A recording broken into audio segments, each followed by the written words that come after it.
तो ये कहानी है जय की। जय कॉलेज की पढ़ाई के लिए गांव से शहर की ओर आया था।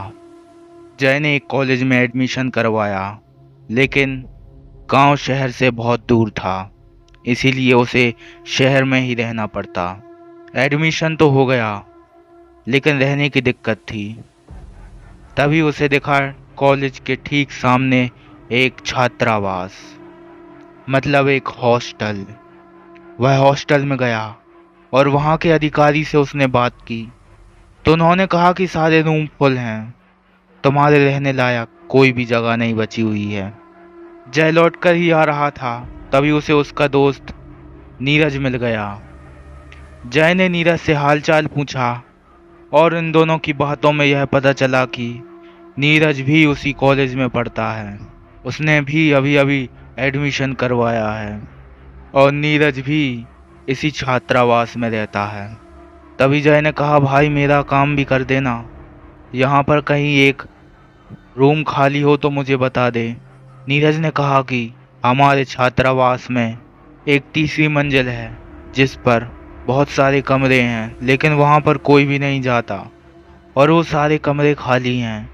तुम चाहो तो उनमें रह सकते हो। जय ने अधिकारी से बात की और उन्होंने कहा कि नहीं, तुम वहाँ पर नहीं रह सकते, वहाँ पर जाना मना है। जय ने कहा कि मुझे शायद आपकी कंप्लेंट करनी होगी। तभी अधिकारी माना और उसने कहा कि देखो बेटा, तीसरी मंजिल पर एक ऐसा कमरा है जहाँ पर एक छात्र ने सुसाइड किया था। तब से वहाँ पर बहुत सारी अनहोनियाँ घटित हो चुकी हैं, इसीलिए मैं ये नहीं चाहता कि अगली अनहोनी तुम्हारे साथ हो। जय ने कहा, मैं इन भूतों भूतों में नहीं मानता, मुझे तो वही कमरा चाहिए। अधिकारी ने कहा कि ये तुम अपने रिस्क पर ही जा रहे हो। जय ने कहा, हाँ मुझे मंजूर है और मैं अपने रिस्क पर ही जा रहा हूँ। जय के लिए एक कमरा साफ करवाया गया, जो कि कॉरिडोर के सबसे लास्ट का कमरा था। बाकी सब कमरे ऐसे थे जैसे मानो वो कभी बने ही ना हो। मतलब कहीं कहीं पर पानी की सीण भरी हुई थी और कहीं कहीं तो पानी की बूंदें भी टपक रही थीं। जय ने जाते ही अपना सारा का सारा सामान उस कमरे में जमा दिया। कुछ टाइम बाद शाम का समय हो गया। जय सो गया और आधी रात को लाइट चली गई। जय की गर्मी के कारण आंख खुल गई और जय ने देखा कि चारों तरफ अंधेरा था और जय को उसका मोबाइल नहीं मिल रहा था कि वो टॉर्च जलाकर छत पर जा सके और वहाँ की खुली हवा ले सके। जय बैठा ही था कि बाहर कॉरिडोर से कुछ कदमों की आवाज़ आई, जैसे मानो कोई उसकी तरफ आ रहा हो। वह जय के कमरे के बाहर खड़ा हो गया। जय यह सब सुन ही रहा था। एक तो रात का सन्नाटा, ऊपर से लाइट भी नहीं।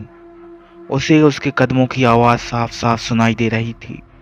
वो जैसे ही खड़ा हुआ, जय ने जोर से चिल्लाया और कहा, कौन है वहाँ? सामने से कोई भी जवाब नहीं आ रहा था और एक तो जय को कुछ दिख भी नहीं रहा था। कमरे की सारी खिड़कियां बंद थीं। खिड़कियां बहुत पुरानी थीं, इसीलिए वो खुल नहीं सकती थीं। जय ने सोचा कि अगर मैं बाहर भी जाऊंगा तो मुझे दिखेगा भी क्या, और अगर कोई होगा तो वो आवाज़ तो देगा। वो पूरे तरीके से कंफ्यूज हो गया। उसने सोचा कि ये कौन है जो मेरे रूम के बाहर आकर खड़ा हो गया और अब कुछ जवाब भी नहीं दे रहा है। उसे ये लगा कि ये किसी बच्चे की शैतानी है, क्योंकि हॉस्टल लाइफ में ये सब आम बात है। उसका पूरा शक नीरज पर गया। उसने जोर से आवाज़ लगाई, नीरज क्या तुम हो वहाँ पर? लेकिन सामने से कोई भी आवाज़ नहीं आई। एक तो सिद्धार्थ को कुछ दिखाई भी नहीं दे रहा था और ऊपर से कुछ आवाज़ें आने लगीं, जैसे मानो उसका सामान कोई फेंक रहा हो। सिद्धार्थ बड़े अचंभे में था। उसने कहा कि दरवाज़ा तो बंद है, फिर कौन है ये? और अगर बिल्ली भी होगी तो बिना दरवाज़ा खोलें वो नहीं आ सकती, और खिड़कियां भी बंद हैं। उसे कुछ दिखाई नहीं दे रहा था, बस आवाज़ें ही सुनाई दे रही थीं। वो जोर जोर से चिल्लाने लगा, नीरज क्या तुम हो? उसके मन में वही बात चलने लगी जो कि उस अधिकारी ने उससे बोली थी।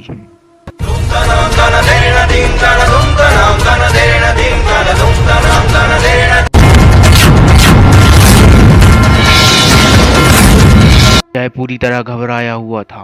उसके दिमाग में यही चल रहा था कि कब सुबह हो और कब वो इस कमरे को छोड़कर चला जाए। जय ने सोचा कि शायद यहाँ पर मोबाइल नहीं है, शायद वो टेबल पर रखा होगा।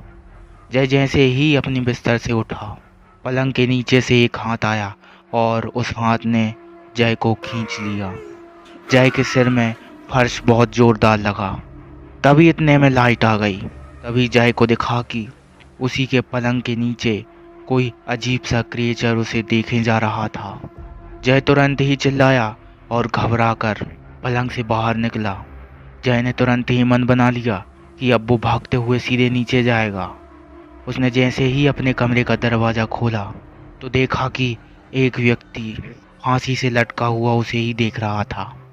जय ने तुरंत ही दरवाज़ा बंद किया और अपने पलंग पर आकर बैठ गया।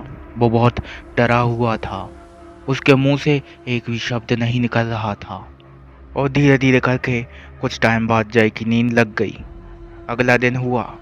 वह उठते ही सबसे पहले तो उस अधिकारी के पास गया और उनसे कहा कि मुझे यहाँ पर अब नहीं रहना है। तभी अधिकारी ने कहा कि मैं तो तुम्हें पहले ही कह रहा था, लेकिन तुम माने ही नहीं। अधिकारी ने कहा कि मुझे एक एप्लीकेशन देना होगा।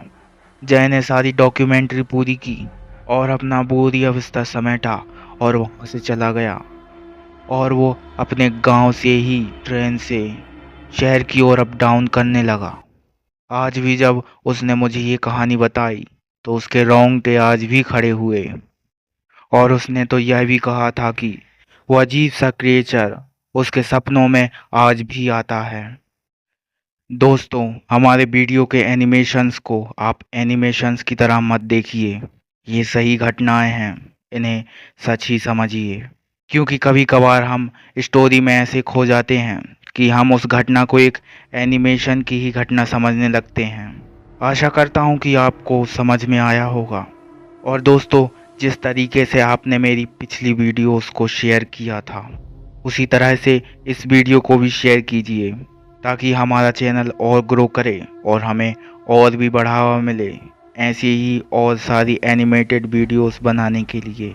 और हाँ, कमेंट में ज़रूर बताएं कि आपको मेरी वीडियो की स्लाइड शो अच्छी लगती है या एनिमेटेड वीडियो। और अगर आप कहेंगे तो मैं सामने बैठकर भी आपके लिए वीडियो बना सकता हूँ।